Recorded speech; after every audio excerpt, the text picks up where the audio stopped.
역대하 12장. 르호보암은 왕위가 튼튼해지고 세력이 커지자 주님의 율법을 저버렸다. 온 이스라엘도 그를 본받게 되었다. 그들이 주님께 범죄한 결과로 르호보암 왕이 즉위한 지 5년째 되던 해에 이집트의 시삭 왕이 예루살렘을 치러 올라왔다.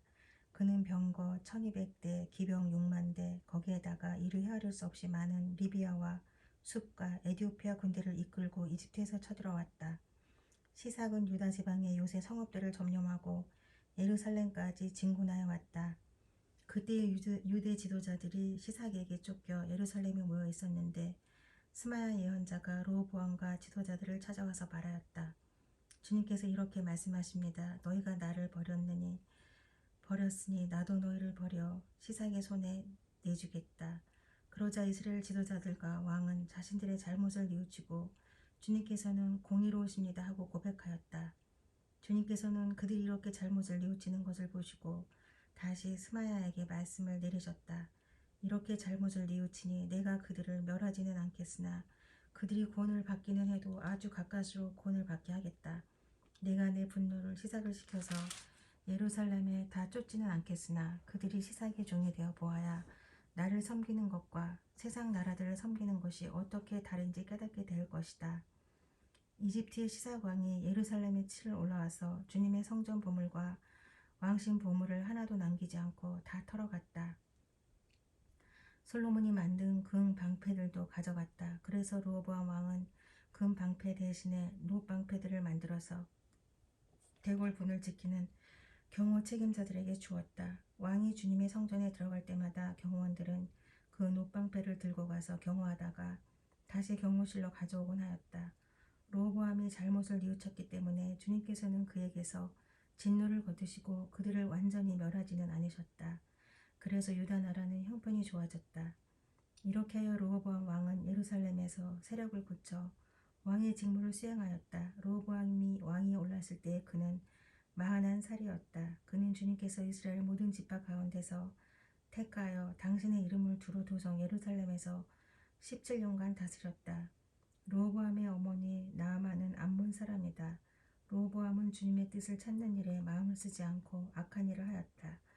르호보암의 행적은 처음부터 끝까지 스마야 예언자의 역사책과 이도 선견자의 역사책에 기록되어 있다. 르호보암과 여로보암은 사는 날 동안 그들은 늘 싸웠다. 여로보암이 죽어서 다윗성에 안장되자 그의 아들 아비야가 그의 뒤를 이어 왕이 되었다. 13장. 여로보암 왕 18년에 아비야가 유다의 왕이 되었다. 그는 예루살렘에서 세 해 동안 다스렸다. 그의 어머니는 기브아 사람 우리엘의 딸 미가야이다. 아비야와 여로보암 사이에 전쟁이 벌어졌다. 아비야는 전쟁에 용감한 군인 40만을 뽑아 싸우러 나갔고 여로보암 역시 정예 군인 80만을 뽑아서 맞섰다. 아비야가 에브라임 산간 지역에 있는 스마라임 산 위에 서서 소리쳤다. 여로보암과 온 이스라엘은 내가 하는 말을 들어라. 주 이스라엘의 하나님께서 다윗과 소금으로 파괴될 수 없는 언약을 맺으시고 이스라엘을 다윗이 다스릴 나라로 영원히 그와 그의 자손에게 주신 것을 너희들이 모를 리가 없을 것이다. 그런데 다윗의 아들 솔로몬이 신하였던 느밧의 아들 여로보암이 일어나서 자기 임금에게 반역하였다. 건달과 불량배들이 여로보암 주변으로 몰려들어 솔로몬의 아들 르호보암을 대적하였다. 그때 르호보암은 아직 어리고 마음도 약하여 그들을 막아낼 힘이 없었다. 너희는 수도 많고 또 여로보암이 너희의 신이라고 만들어준 금송아지들이 너희와 함께 있다고 해서 지금 다윗의 자손이 맡아 다스리는 주님의 나라를 감히 대적하고 있다. 너희는 아론의 자손인 주님의 제사장들 뿐 아니라 레위 사람들까지 내쫓고 이방 나라의 백성들이 하듯이 너희 마음대로 제사장들을 임명하지 않았느냐. 누구든지 수송아지 한 마리와 수량 7마리만 끌고 와서 성직을 맡겠다고 하면 허수아비 신의 제사장이 되는 것이 아니냐. 그러나 우리에게는 주님만이 우리의 하나님이다. 우리는 그를 저버리지 않았다. 주님을 섬기는 제사장들은 다 아론의 자손이다. 레위 사람들도 자기들의 직무를 수행하고 있다. 그들은 날마다 아침 저녁으로 주님께 번제를 드리고 향을 피워드리고 깨끗한 상에 빵을 차려놓고 금 등잔대에는 저녁마다 불을 밝힌다. 이렇게 우리는 주님께서 주신 법도를 지키고 있다. 그러나 너희는 그 법도를 저버렸다. 똑똑히 보아라. 하나님은 우리와 함께 계신다. 그가 우리의 우두머리이시다. 그의 제사장들은 너희를 공격할 때에 불려고 시상 나팔을 들고 서 있다. 이스라엘 자손아, 너희 주 조상의 하나님과 싸울 생각은 하지 말아라. 이길 수 없는 싸움이 아니겠느냐. 그러나 여로보암은 이미 복병에게 유다군 뒤로 돌아가 있다가 뒤에서 나오라고 지시하여 두었다. 복병이 매복하는 동안 중심 공격 부대는 유다군과 정면에서 대치하고 있었다. 유다군이 둘러보니 앞뒤에서 공격을 받고 있는 것이 아닌가. 그래서 그들은 주님께 부르짖고 제사장들은 나팔을 불었다. 유다군이 함성을 지르고 하나님께서 여로보암과 온 이스라엘을 아비야와 유다군 앞에서 치시니 이스라엘 군이 유다군 앞에서 도망하였다. 하나님께서 이처럼 이스라엘 군을 유다군의 손에 붙이셨으므로 아비야와 그의 군대가 이스라엘 군을 크게 무찔렀다.